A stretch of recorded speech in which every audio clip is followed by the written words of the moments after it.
Dear friends, welcome to Biblical Parivartana, welcome to Daily Devotions. దేవుని ప్రేమ ఇదిగో July 18కి కేటాయించబడినటువంటి వాక్య భాగం అపోస్తల కార్యం 5వ అధ్యాయం. అననీయ సఫైరాల మోసం కుట్ర. దానిలో దీనికి ఒక హెడ్డింగ్ ఇవ్వాలి అని అంటే అబద్ధంతో కప్పబడిన కంపు. ఇది చాలా సీరియస్. దీని గురించి మనం ఏ పాఠాలు నేర్చుకోవాలి అనేటువంటి విషయం అంతకుముందు ప్రార్థన చేసుకుందాం. May the words of my mouth and the meditation of our hearts be acceptable in thy sight, our rock and redeemer. Amen. అపోస్తల కార్యాలు 5వ అధ్యాయం మొదటి 11 వచనాలు చదువుకుందాం. అననీయ అను ఒక మనుష్యుడు తన భార్య అయిన సఫీరాతో ఏకమై పొలం అమ్మాను. భార్య ఎరుకనే వాడు దాని వెలలో కొంత దాచుకొని కొంత తెచ్చి అపోస్తలుల పాదముల యొద్ద పెట్టాను. అప్పుడు పేతురు, అననీయ, నీ భూమి వెలలో కొంత దాచుకొని పరిశుద్ధాత్మను మోసపుచ్చుటకు సాతాను ఎందుకు నీ హృదయము ప్రేరేపించను? అది నీ వద్దనున్నప్పుడు నీదే కదా. అమ్మిన పిమ్మట అది నీ వశమై ఉండలేదా? ఎందుకు ఈ సంగతి నీ హృదయంలో ఉద్దేశించుకున్నావు? నీవు మనుషులతో కాదు, దేవునితోనే అబద్ధమాడితవని అతనితో చెప్పాను. అననీయ ఈ మాటలు వినుచునే పడి ప్రాణం విడువగా వినిన వారికి అందరికీ మిగుల భయము కలిగను. అప్పుడు పడుచువారు లేచి వానిని బట్టతో చుట్టి మోసుకొని పోయి పాతిపెట్టిరి. ఇంచుమించు 3 గంటల సేపటికి వాని భార్య జరిగినది ఎరుగక లోపలికి వచ్చాను. అప్పుడు పేతురు, మీరు ఆ భూమిని ఇంతకే అమ్మితిరా? నాతో చెప్పుమని ఆమెను అడిగాను. అందుకు ఆమె, అవును, ఇంతకే అని చెప్పాను. అందుకు పేతురు, ప్రభు యొక్క ఆత్మను శోధించుటకు మీరెందుకు ఏకీభవించుతురి? ఇదిగో, నీ పెనివిటిని పాతిపెట్టిన వారి పాదములు వాకిటనే ఉన్నవి. వారు నిన్నును మోసుకొని పోవుదురని ఆమెతో చెప్పాను. వెంటనే ఆమె అతని పాదముల యొద్ద పడి ప్రాణము విడిచెను. ఆ పడుచువారు లోపలికి వచ్చి ఆమె చనిపోయినది చూచి ఆమెను మోసుకొని పోయి ఆమె పెనిమిటి యొద్ద పాతిపెట్టిరి. సంఘమంతటికి ఈ సంగతులు వినిన వారికి అందరికీ మిగుల భయము కలిగెను.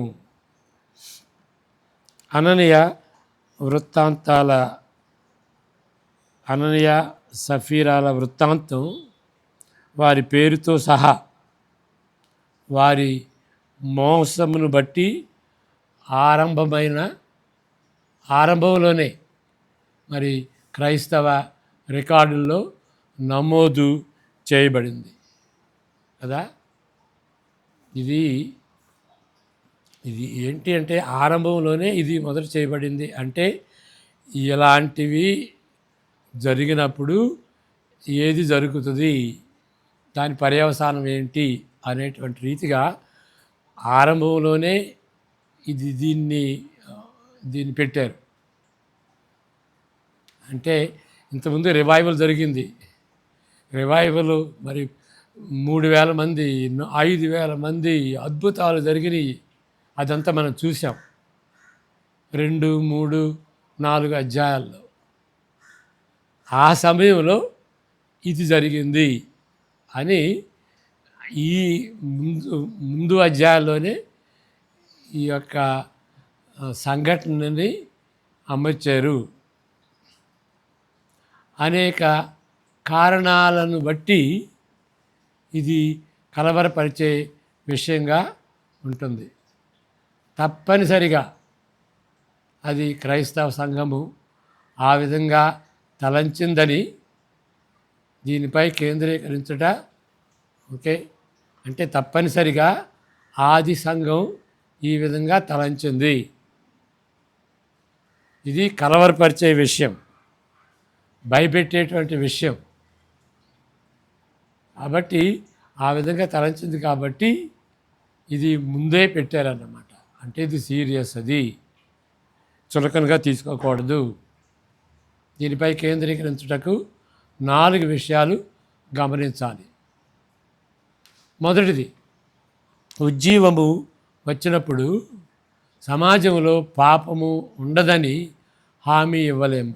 ఉద్యమం వచ్చింది కదా. ఇప్పుడు ఇక్కడ 3, 4, 2, 3 అధ్యాయాల్లో మనం చూసాం. 3,000 మంది, 5,000 మంది వాళ్ళు ప్రభులోకి వచ్చారు, మారు మనసు పొందారు, సంఘ సభ్యులు అయ్యారు, లెక్కించబడ్డారు కదా వాళ్ళు. ఆ విధంగా ఒక ఉద్యమం జరిగినప్పుడు మరి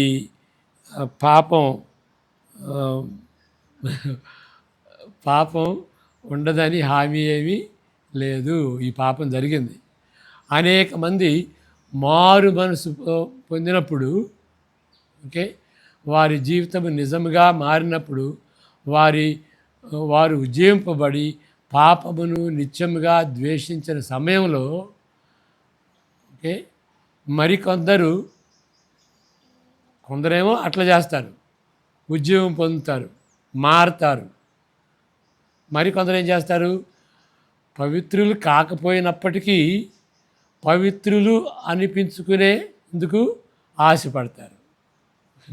వాళ్ళు నిజమైనటువంటి పవిత్రులు కారు, అయినప్పటికీ నేను పవిత్రుడిని, నేను దైవజనుడిని అనిపించుకునేటువంటి రీతిగా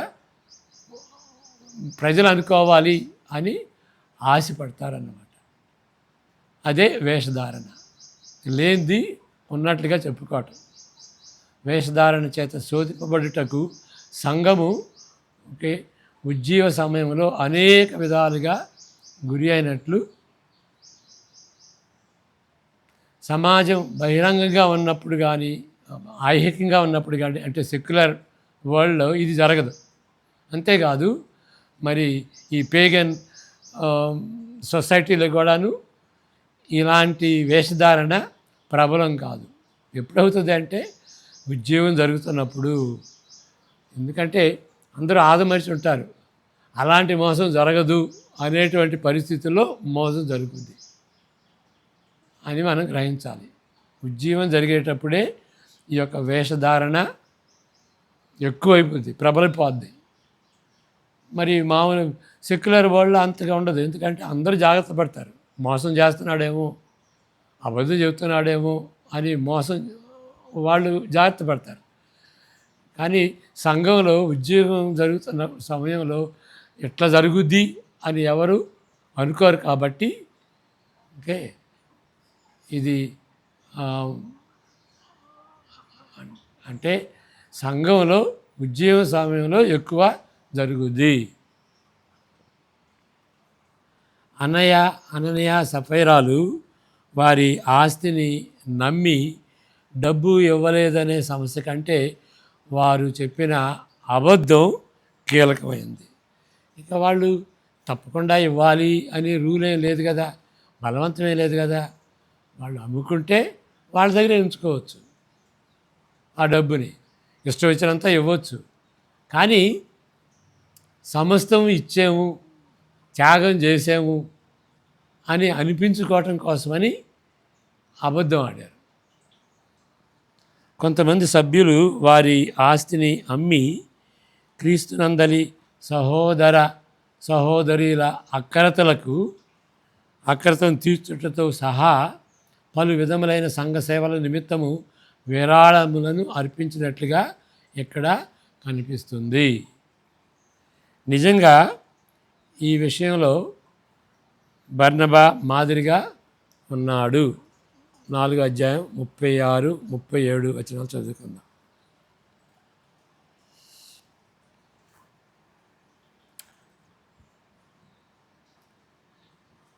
కుప్రాలో పుట్టిన లేవీయుడగు యోసేపు అను ఒకడుండెను. అతనికి అపోస్తలులు హెచ్చరిక పుత్రుడు అని అర్థమిచ్చు బర్నబా అను పేరు పెట్టిండ్రి.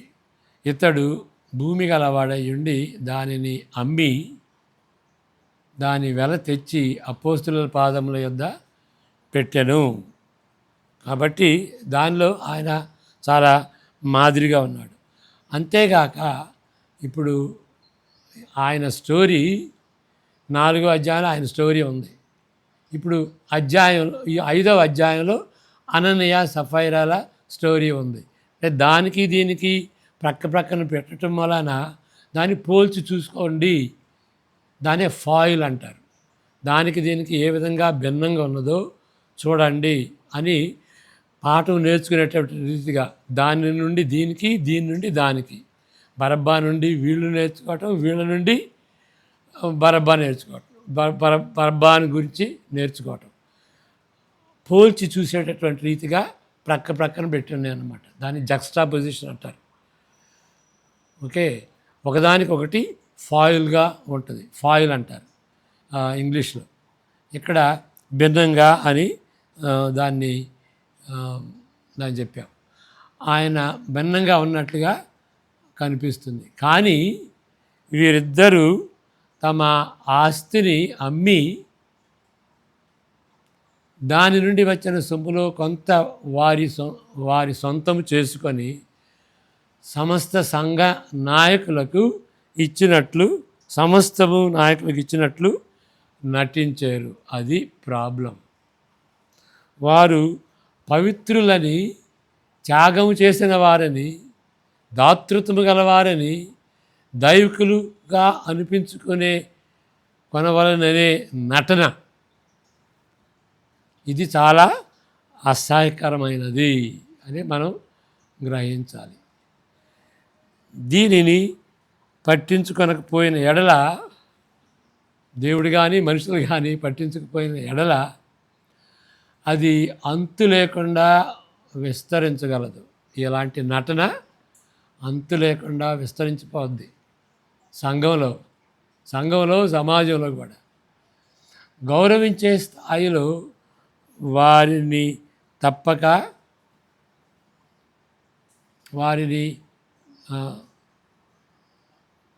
గౌరవించే స్థాయిలో వాళ్ళిద్దరిని మరి తప్పక పైన పెడతారు.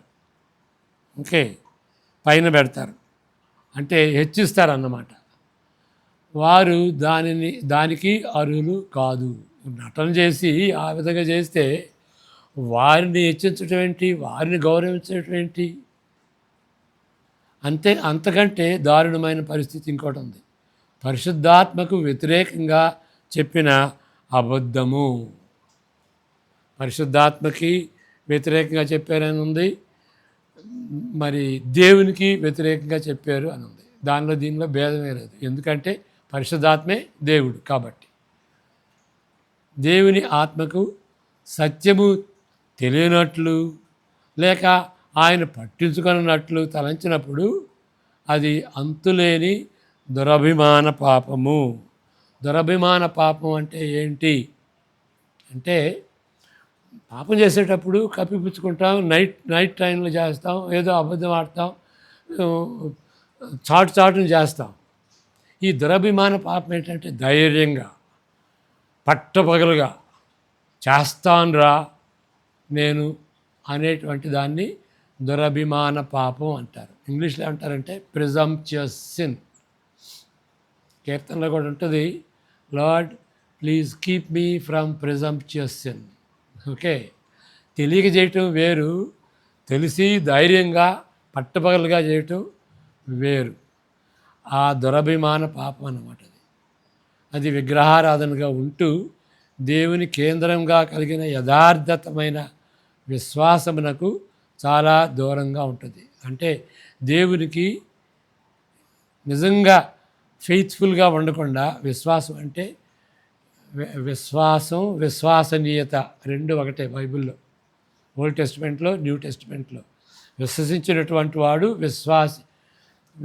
విశ్వసనీయంగా ఉంటాడు. ఇంగ్లీష్లో చెప్పాలంటే the one who trusts is trustworthy. The one who has faith in God is faithful to him. Faith faithful, trustworthy అనేది పాత నిబంధనలో క్రొత్త నిబంధనలో ఒకే మాట. అంటే దేవుని నమ్మినటువంటి వాడు నమ్మకస్తుడిగా ఉంటాడు అనేటువంటి విషయం అన్నమాట. మరి ఆ విధంగా దేవుని కేంద్రంగా జీవించేటువంటి వాడు ఎట్లా ఉంటాడు? యథార్థమైన విశ్వాస్యత కలిగి ఉంటాడు. దానికి దూరంగా ఉంటుందన్నమాట. ఏది? ఈ దురభిమాన పాపం ఆ విధంగా ఉంటుంది. కాబట్టి దేవుడిని ప్రక్కన పెట్టింది.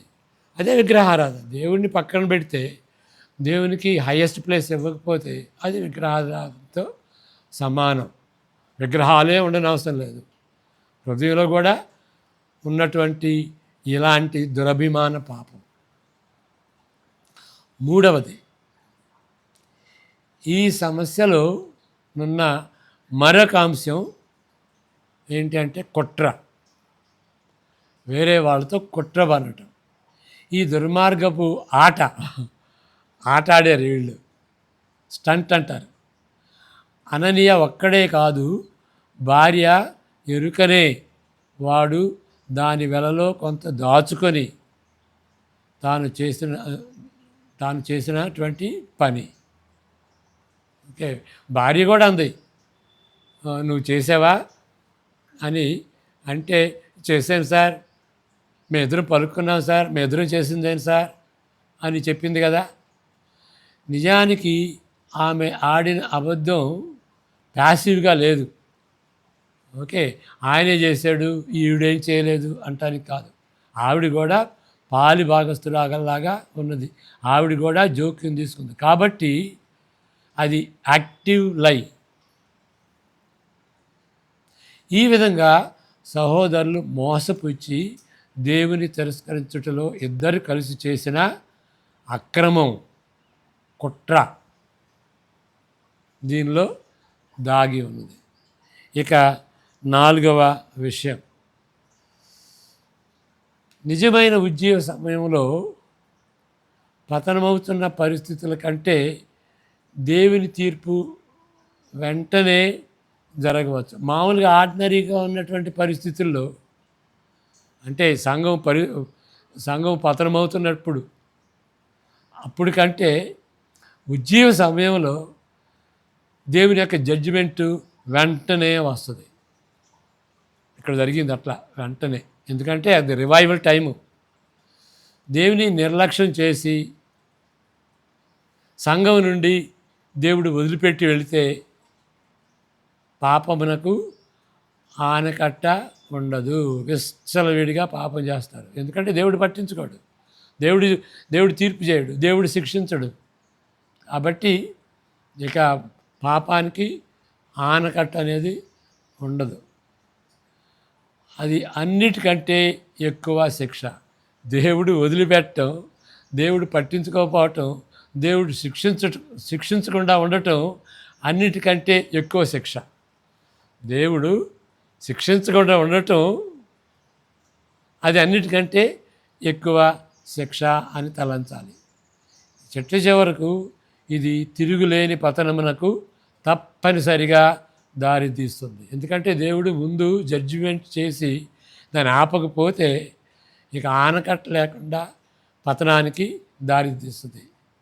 ఇక ఆనకట్ట లేకుండా పతనం అంటే ఇక అదే నరకం. కానీ తక్షణమే పాపములకు స్పందిస్తూ తీవ్రంగా తీర్చిన ఎడల సంఘము ఏం చేస్తుంది? పాఠం నేర్చుకుంటుంది. దేవుడు శిక్షిస్తే సంఘం పాఠం నేర్చుకుంటుంది. ప్రమాదకరమైన విపత్తు నుండి తప్పించుకుంటుంది సంఘం. ఈ సందర్భంలో సంఘం భయపడుటయే కాక, మనం చదువుతున్నాం కదా 5:11 మనం చదువుతున్నటువంటి రీతిగా వాళ్ళందరూ భయపడ్డారు. అది ఇక్కడ దేవుడు శిక్షిస్తే వచ్చేటువంటి పర్యవసానం రిజల్ట్ ఏంటంటే ప్రజలు పాపం చేయకుండా భయపడతారు. వాళ్ళే కాదు, సంఘమే కాదు, దాని గురించి విన్న వాళ్ళందరూ కూడాను, ఓకే, వేరే వాళ్ళు కూడా, సమాజంలో ఉన్నటువంటి వాళ్ళు కూడా, వాళ్ళందరూ దాన్ని విని దేవునికి వాళ్ళు భయపడ్డారు. లేఖనములలో ఈ విధంగా వ్రాయబడ్డది. ఏమని వ్రాయబడింది? సామెతలు 14:2 చదివితే, యథార్థముగా ప్రవర్తించువాడు యెహోవాయందు భయభక్తులు గలవాడు. వీళ్ళు యథార్థంగా ప్రవర్తించారా? ప్రవర్తించలేదు. భయం భక్తి లేదు. ఓకే, కఠిన చిత్తుడు ఆయనను తిరస్కరించువాడు. యథార్థంగా ప్రవర్తిస్తే యెహోవాయందు భయభక్తులు కలిగి జీవిస్తాడు. కుటిల చిత్తుడు ఆపోజిట్, యథార్థం లేనటువంటి వాడు దేవుణ్ణి తిరస్కరిస్తాడు. కాబట్టి దీని అంతటికీ మనం చెప్పగలిగింది ఏంటి అని అంటే, అబద్ధం చెబితే దానిలో కంపుగొట్టేటువంటి విషయాలు ఉన్నాయి. నటన, మోసం, కుట్ర, శాపం, దేవునికి తిరుగుబాటు, దేవునితో అబద్ధం ఆడటం, విగ్రహారాధన, దురభిమానం అనేటువంటి విగ్రహారాధన. ఓకే, కాబట్టి మనం నిర్ణయించుకుందాం, ఇదేనా మోసం అంటే? అబద్ధం అంటే ఏంటి?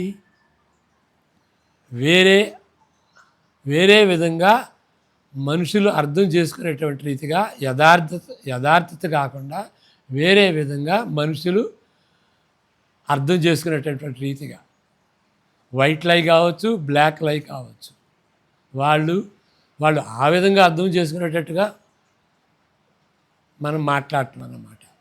So you give a wrong opinion to others. మనం అనుకోవచ్చు క్లవర్గా, నేను ఇట్లా చెబితే మనం ఈ ఆపద నుండి కాపాడబడతామని అనుకుంటాం, కానీ మనం రాంగ్ ఐడియా ఇస్తున్నాం వేరే వాళ్ళకి. దాని గురించి మనం జాగ్రత్త పడాలి. కాబట్టి అన్నిటికంటే మోసం, ఇప్పుడు అబద్ధం, సైతానికి మారు పేరేంటి? ఈజ్ ద ఫాదర్ ఆఫ్ లైస్. యథార్థంగా ఉంటాం, యథార్థం చెబుతాం, ఎస్ నో. ఇక దాంతోపాటు వేరే కలిపితే ఎస్ నో అనకుండా వేరే కలిపి ఒట్టు పెట్టుకుని అది ఇది చేసినటువంటి పరిస్థితులు ఉన్నాయి. యేసు ప్రభు కాలంలో ఉన్నాయి. ఒట్టు పెట్టుకుంటారు. ఈ ఒట్టు పెట్టుకుంటే తప్పనిసరిగా పాటించాలి, ఆ ఒట్టు పెట్టుకుంటే పాటించని అవసరం లేదు అని అంటే యేసు ప్రభు అంటాడు, అసలు ఒట్టు పెట్టుకోవద్దాయా, యథార్థం చెప్పు. Yes, let your yes be yes, no be no అని సింపుల్గా ఉండేటట్టుగా చెప్తాడన్నమాట. ఆ విధంగా మనం ఉంటున్నాం. ఆ విధంగా ఉండేటువంటి సాక్ష్యం కలిగి ఉండాలి. క్రైస్తవుడు అంటే అబద్ధం చెప్పడు అనేటువంటి సాక్ష్యం మనకున్నదా అని ఆలోచించుకోవాలి. ప్రార్థన చేసుకుందాం.